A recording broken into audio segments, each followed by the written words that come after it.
किसान भाइयों, अगर आप एक तकनीकी किसान हैं और आप नई नई तकनीक को ईजाद करने के लिए अग्रणी रहते हैं और आप सोचते हैं कि आपको कोई ऐसी तकनीक के बारे में जानकारी मिले जिससे कि आपके फसल की उपज बढ़े, तो किसान भाइयों ये वीडियो आपके लिए बहुत ही महत्वपूर्ण होने वाली है। जैसा कि किसान भाइयों आप देख रहे हैं, अगर आपने गन्ने की खेती किया है और गन्ने की खेती आपने टंच विधि से किया है तो आप उसमें सहफसली खेती आराम से ले सकते हैं।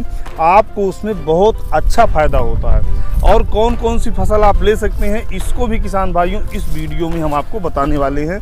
जैसा कि आप देख रहे हैं कि ये जो गन्ने की फसल है ये टंच बीज से गन्ने की इसमें बुआई हुई है और इसमें जो बीच में मेड़ी बनती है उसी मेड़ी पे जो है इसमें उड़द की बुआई की गई है। तो उड़द की बुआई करने से किसान भाइयों क्या हुआ कि पूरा देखिए कितना इसमें गैप बना हुआ है और उड़द जो है वो बिल्कुल फ्री में हो जाएगा, उसमें कोई खर्च नहीं करना पड़ेगा। अगर इस प्रकार से किसान भाइयों आपकी जो उपज है उसमें आपको बढ़ोतरी होगी। आपका जो उड़द है वो आपको इतना तो दे ही देगा कि आपके गन्ने का जो बीज है उसकी जो लागत है वो तो निकल के आराम से आ ही जाएगी।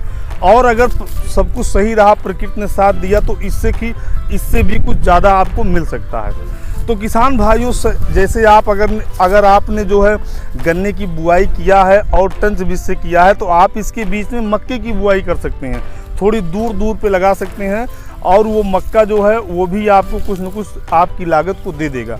अगर आप इसमें भिंडी की बुआई कर सकते हैं, आप इसमें खीरे की बुआई कर सकते हैं। किसान भाइयों टंच बीज से गन्ना बुआई करने का फ़ायदा ये है कि जैसे आपको केवल इतना ही एरिया इसकी गुड़ाई करनी पड़ती है, उसके बाद जो ये बीज का एरिया बच जाता है इसमें आप किसी भी फसल को ले सकते हैं। किसान भाइयों जैसे जैसे समय में बदलाव हुआ, समय में परिवर्तन हुआ, बहुत सारी तकनीकें आई, हर डिपार्टमेंट जो है, हर सिस्टम जो है वो अग्रणी हो गया और आगे की तरफ भागने लगा, तो खेती भी उससे अछूती नहीं रही और खेती में भी बहुत सारे बदलाव आए। और बदलाव जो अग्रणी किसान हैं वो इस बदलाव को पहले पकड़ लेते हैं और वो पकड़ने के बाद जो है धीरे धीरे और सारे किसान जो है उसको फॉलो करके वो भी उस लाइन में खड़े हो जाते हैं। तो हम उन अग्रणी किसानों का धन्यवाद करते हैं कि कम से कम उन्होंने इस तकनीक को अपनाया। और जो कंपनियां तकनीक ले आती हैं, जैसे टंच बीज, किसान भाइयों टंच बीज की बात करें तो जब टंच बीज शुरू में आई थी तो बहुत सारे किसान भाई इससे भागते थे कि इसमें कोई फ़ायदा नहीं है, नुकसान ही नुकसान है।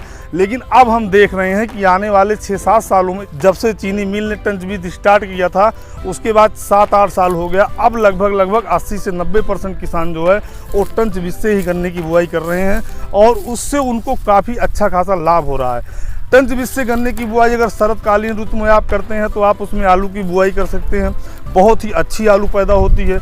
उसके बाद किसान भाइयों जो है उसमें आप सरसों की बुआई कर सकते हैं, सरसों भी बहुत अच्छी पैदा होती है। तो इस प्रकार से जो है इसका बहुत ज़्यादा बेनिफिट है किसान भाइयों, और सही जानकारी के साथ अगर सही काम किया जाता है तो उससे बहुत ज़्यादा लाभ भी मिलता है। तो हम चाहते हैं कि किसान भाई जो है नई नई तकनीक का ईजाद खुद भी करें और जो तकनीक उनको कंपनियों के द्वारा या जो सरकारी डिपार्टमेंट के द्वारा या जो चैनल आप देखते हैं उससे जो जानकारी आपको मिलती है उसको भी अपने खेत में थोड़ा बहुत आप प्रयोग करें तो आपको ज़्यादा लाभ होगा। सभी किसान भाइयों को पंकज तिवारी का नमस्कार। किसान भाइयों, मैं एक किसान हूँ और अपनी खेती से जुड़ी हुई जो हमारे पास अनुभव होते हैं वो अनुभव मैं आप तक शेयर करता हूँ और किसान भाइयों को इससे लाभ भी होता है। किसान भाइयों, अगर आपको गन्ने से जुड़ी हुई और भी बहुत सारी जानकारी चाहिए हो तो कृपया करके आप चैनल को सब्सक्राइब कर लें, लाइक करें, शेयर करें, जिससे कि बहुत सारे किसान भाइयों को लाभ हो। सभी किसान भाइयों को नमस्कार, धन्यवाद। फिर मिलेंगे एक नई जानकारी के लिए, तब तक के लिए बाय बाय।